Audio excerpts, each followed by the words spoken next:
Hello, in this lesson we will be taking a look at the return statement of a function and what does pass by reference mean for a function.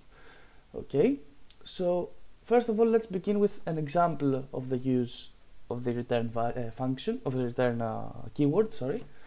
So let's define addition and let's type num1 and num2 as parameters. And now we can just say that the total equals to num1 and num2 plus num2. Okay, now we can return the total variable. Okay, and then we can save this variable by doing sum equals addition 5 and 6. So what's gonna happen now is this function will run with 5 and 6 as num1 and num2. It will figure out what the total is and then it's going to return it. Return means that it's going to return it as a value, as a number. So then we can save this returned number like so in another variable. Okay, now we can go ahead and print sum, and it prints 11, which is the addition of 5 and 6. Now let's see how we can actually return multiple values. So let's define a new function called addSum, and let's give it two values, value 1 and value 2. Now we can return value 1 plus value 2. We can also return value 1 minus value 2. Okay, so this is going to return two different numbers here, the addition and the subtraction of these numbers. Okay, now the total is addSum 5 and 6, just like we did before. Let's see what happens if we print this. What's going to happen? Okay, so print total. Okay, now as you can see, what happens is we get this form of an output. So we get value 1 comma value 2, so the addition and then the subtraction, the two returned values. Now we can actually save this returned these returned values separately, so we can do sum and sub for the sum and the subtraction equals to addSum 5 and 6, and then we can just print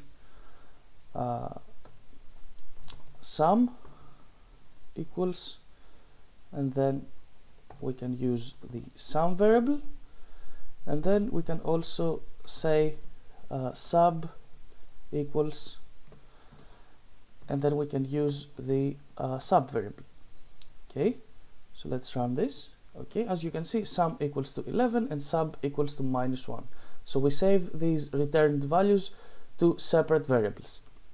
Okay, so now let's see what does pass by reference mean.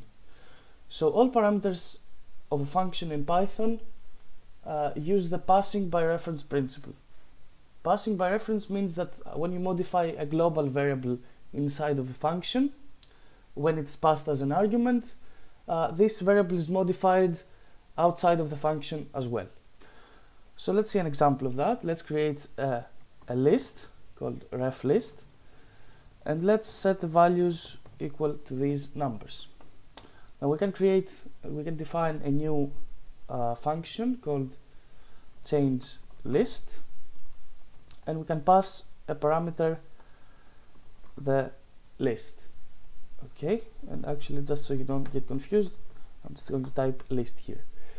So list dot append, and we can just add another character in the end of the list, and then we can print our list. Okay, now if I call changeList and I provide the refList, what happens is this value here is also passed inside. So we have this list here and we pass it as an argument inside of the function, and it actually changes the variable, the list itself, outside of the function. So it is still changed even after the function has ended. So if I go ahead and print ref list, you can see that it has in fact changed the contents of the list. Okay, now let's take a look at some exercises you could do to practice. First of all, you can create a function which returns the multiplication of two numbers. You also have to print the result you get. Then create a function which returns multiple values as multiplication and the division of these two numbers. Also print the results. This is the exact same thing that we did for the add sub function, which we returned the addition and the subtraction of these two numbers. You just have to do the same with multiplication and division. Write a function that asks, excuse me, this is supposed to be takes. Write a function that takes in quarters, dimes, nickels and pennies and returns the amount in dollars. Okay, this is a bit more tricky.